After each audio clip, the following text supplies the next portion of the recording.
Viewers, দুতুন কিচেনের পক্ষ থেকে সবাইকে স্বাগত। আজকের একটা দারুণ ব্লগে গণেশ চতুর্থী স্পেশাল আজকে মোদক বানিয়েছি।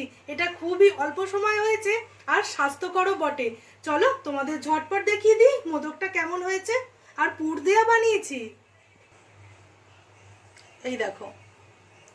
এবার তোমাদের কেটেও দেখাচ্ছি কেমন হয়েছে। এই দেখো কেমন হয়েছে অবশ্যই জানিও। চলো ঝটপট বানিয়ে নিই। আমি প্রথমে কড়াই বসিয়েছি, তার মধ্যে 2 চামচ মতো ঘি দিয়ে দেবো। দিয়ে দিলাম। এর মধ্যে কয়েকটু আমি ড্রাই ফ্রুট কুচিয়ে নিয়েছি, ভেজে তুলে নেব। খুব বেশি লাল যাতে না হয়, আমি হালকা ভেজেছি। এবার আমি তুলে নিচ্ছি। এবার আমি একটা বাটিতে তুলে নিচ্ছি সবগুলো। ওই কড়াইতে আরেকটু ঘি দেব, সামান্য একটু সাদা তিল, একটু হালকাভাবে ভাজা করব। মানে 5 সেকেন্ড মতো ভাজা হয়ে গেছে। এই সময় আমি 1 বাটি পরিমাণে ডালিয়া দিয়ে দেবো। এইটা দেখো, ছোট বাটির 1 বাটি ডালিয়া দিলাম। এইবার ডালিয়াটা হালকাভাবে একটু সময় নিয়ে ভাজা ভাজা করে নেব। দুতুন কিচেনের রান্না যদি তোমাদের ভালো লেগে থাকে তাহলে প্লিজ চ্যানেলটাকে লাইক, শেয়ার, সাবস্ক্রাইব করে আমার পাশে থেকো। আর বেল বাটনটা অবশ্যই প্রেস করে রেখো। আমি যা যা রান্না আপলোড করব সবার আগে নোটিফিকেশান তোমাদের কাছে পৌঁছে যাবে। যারা ফেসবুক পেজ থেকে দেখছো প্লিজ চ্যানেলটা ফলো করে নিও। দেখো বন্ধুরা, এটা ভাজা ভাজা হয়েছে।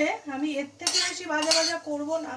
এই সময় 1 কাপ ডালিয়ার জন্য পরপর আমি 1 বাটি জল, তারপরে আরও 1 বাটি জল, এই 2 বাটি জল, তারপরে আরও 1 বাটি জল, মোট তাহলে 3 বাটি জল দিয়ে দেবো। এই বাটির মাপ করি, তাহলেই পারফেক্ট হবে। ছোটো এলাচ আমি একটু গুঁড়ো করে নিয়েছি, সেটা একটু দিয়ে দিচ্ছি। বেশ সুন্দর একটা ফ্লেভার হবে। এই সময় 1 চামচ মতো ঘি দিয়ে দেবো, দিয়ে ভালো করে ডালিয়াটা সেদ্ধ করে নেব। এইবার একটু ঢাকনাটা খুলছি, বেশ ফুটতে শুরু করেছে। এই সময় একটু নেড়ে দেবো। হ্যাঁ, আর একটু হবে। এটা না সিদ্ধ করতে হবে, তাহলে বেশ সুন্দর হবে। এই সময় আমি কোনো ফুড কালার ব্যবহার করছি না। আমি একটু গরম জলে কয়েকটা কেশরের ধাগা দিয়ে দিয়েছিলাম, সেটাই দিয়ে দিচ্ছি। তোমরা চাইলে ফুড কালার ব্যবহার করতে পারো। এই সময় গ্যাসের ফ্লেমটা একটু সিম করে দিয়ে আমি সেদ্ধ করে নেব। তারপর ফিরে আসছি। আর একটু ঢাকা দিয়ে মিনিট 2 হলেই মোটামুটি রেডি হয়ে যাবে। ঢাকনাটা খুললাম। এই সময় চেক করে দেখলাম ডালিয়াটা সেদ্ধ হয়ে গেছে। আমি স্বাদ অনুযায়ী মিষ্টি ওই ছোটো বাটিরই 1 বাটি পরিমাণে দিলাম। তোমরা যদি একটু মিষ্টি বেশি পছন্দ করো তাহলে 1.5 বাটি দিয়ে দিও। ভালো করে এবার মিশিয়ে দেবো।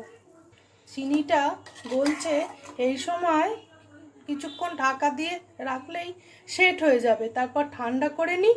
একটু ঠান্ডা করার পর তোমাদের মোদকটা তৈরি করে দেখাবো। এই সময় ঢাকাটা খুলবো, ঠান্ডা হয়ে গেছে। চলো এবার গড়ে নিই মোদকগুলো। আমি একটু ঘি ভালো করে মোল্ডে লাগিয়ে দেবো, দিয়ে মোল্ডটা একটু বন্ধ করে দেবো।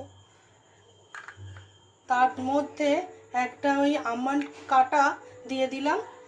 এর মধ্যে এবার আমি ডালিয়াটা সুন্দর করে ভেতরে ভরে দেবো। আমি মাঝখানটা একটুখানি ফাঁকা রেখেছি। এর মধ্যে যে ড্রাই ফ্রুটগুলো ভাজা রেখেছিলাম, যতটা পারবো একটু চেপে চেপে দেবো। এবার অল্প একটু দিয়ে একটু মুখটা সিল করে দেবো, তাহলেই হয়ে যাবে। এইবার আমি খুলে নেব। দেখো, এইভাবে আমি একটা রেডি করে নিলাম। রেডি হয়ে গেল একটা। এইভাবেই সবকটা তৈরি করে নেব ডালিয়ার মোদক। খুব সুন্দর করে সবকটা মোদক তৈরি করে নিলাম। তোমাদের কেমন লাগলো অবশ্যই জানিও। আজকের ভিডিওটা এইখানেই শেষ করছি। তোমরা ভালো থেকো, সুস্থ থেকো, দুতুন কিচেনের পাশে থেকো। আজকের মতো টাটা।